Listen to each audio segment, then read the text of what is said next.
Приоритизација и екстракција на податочните сетови. Приоритизација на податочните сетови подразбира следење на одредени правила со кои се определува кои податочни сетови ќе добијат приоритет во однос на други податочни сетови.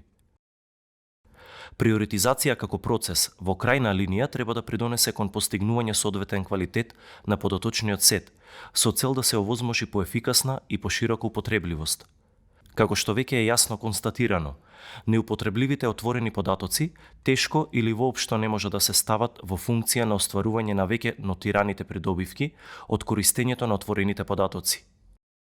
Приоритизирањето на податоци за објавување се врши според следниви критериуми.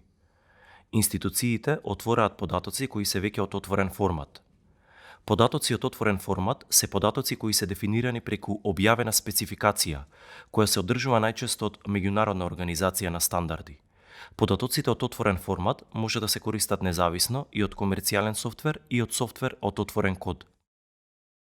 Институциите ги отвораат податочните сетови кои се веќе јавно достапни, а не се во отворен, туку во некој друг дигитален формат. Во најголем број случаи, институциите може да имаат податочни сетови кои се во дигитален формат, но не се во отворен формат, односно може да се користат само од комерцијален софтвер. Најчест случај за табеларни податоци се XLS датотеките кои се користат во Microsoft Excel.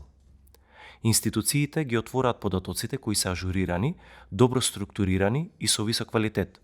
Постојат неколку релевантни димензии за квалитетот на отворените податоци, кои се овде важни, а кои беа претходно образложени. Институциите ги отвораат податоците кои бараат минимално вложување на ресурси во подготовка на нивното отворање. Некои податоци ќе бараат минимално вложување на ресурси за да бидат подготвени за отворање.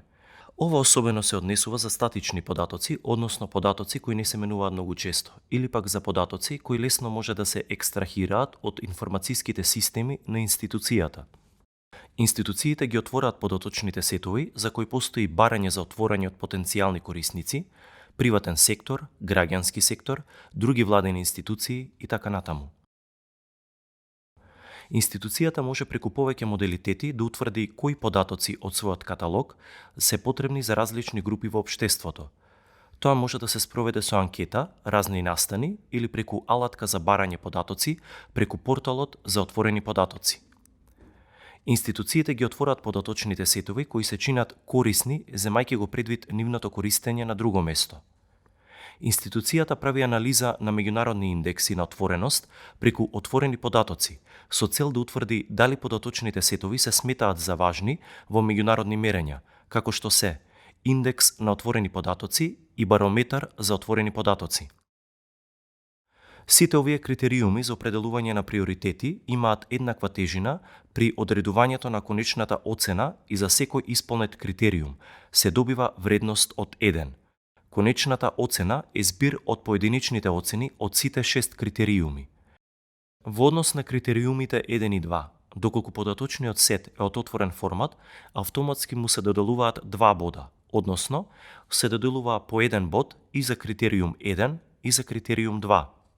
Највисокиот приоритет за отворање ќе биде даден на оние податочни сетови кои ќе имаат највисок рейтинг од сите критериуми со кои институцијата располага. Максималниот можен резултат е 6.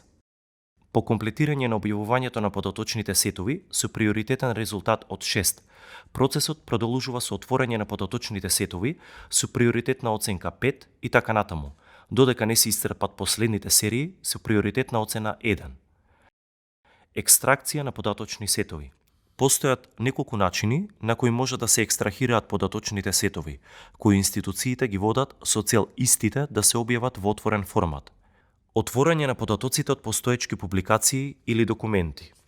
Државните институции собираат податоци од постоечките публикации или документи, графикони или табели во PDF или DocX и ги објавуваат како отворени податоци. Тука треба да се најде изворот на податоци од кои се собираат и обработуваат необработените податоци, за да бидат вклучени во една публикација.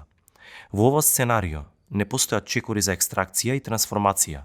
Треба да се соберат само метаподатоците за податочниот сет, а податочните сетови треба да се објават како отворени податоци. Отворање на податоци од постоечкиот податочен сет. Државните институции веќе објавуваат податоци и информации на нивните веб страници во формат како што е XLSX, кој е достапен за преземање или прегледување.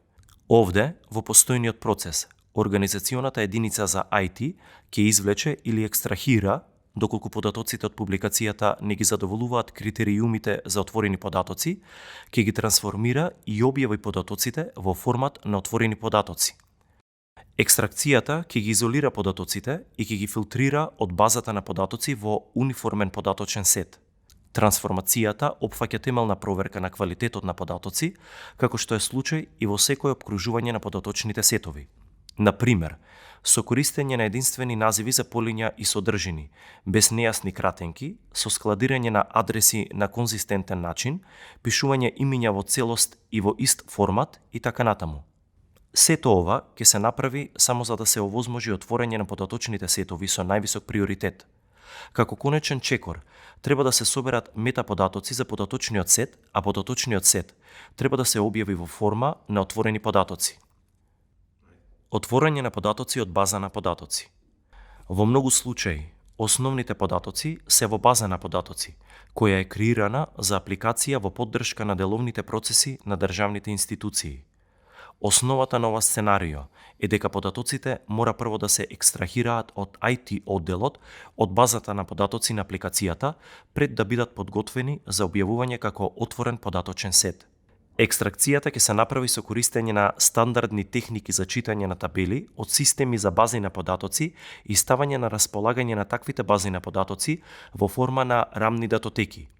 Бидејќи базата на податоци може да содржи голем број на табели во својата структура, тоа не значи дека треба да се објават податочни сетови колку што има табели, што е непотребно, а и во основа нелогично. Практично, треба првично да се направи моделирање на можни податочни сетови од аспект на логиката на базата на податоци и потребите на крајните корисници. Во ваквиот процес, може, например, од база на податоци со 500 табели да се екстрахираат 20 податочни сетови. Структурата на еден податочен сет ќе опфати полиња од повеќе табели во таква логика, која ќе изнесе цела приказна. Например, во системот за електронско здравство може да се издвојат полиња од повеќе табели по дефиниран критериум во пребарувањето, query, со што ќе се генерира податочниот сет, спроведени хируршки операции во јавното здравство. Моделирањето на податочни сетови е комплексен процес и треба да ги инволвира релевантните вработени во институцијата, како и надворешните засегнати страни, кои се потенцијални корисници на податочниот сет. Првичниот инпут во моделирањето на податочните сетови може да биде структурата на достапните извештаи кои се генерираат преку апликацијата која е изградена врз база на податоци. Отворање на податоци од постоечки изворен систем или пакет. Државните институции често користат комерцијален пакет кој има сопствена база на податоци. До овие податоци често не може да се пристапи директно или тие може да бидат складирани во рестриктивен формат што го одредува добавувачот. Во ова сценарио се користат техники за екстракција на овие податоци од пакетот, нивна трансформација и објавување во форма на отворени податоци. Разликата во сценарио 3 е дека пакетите често бараат податоците да бидат отворени преку други канали, како API или алатки за специфични пакети.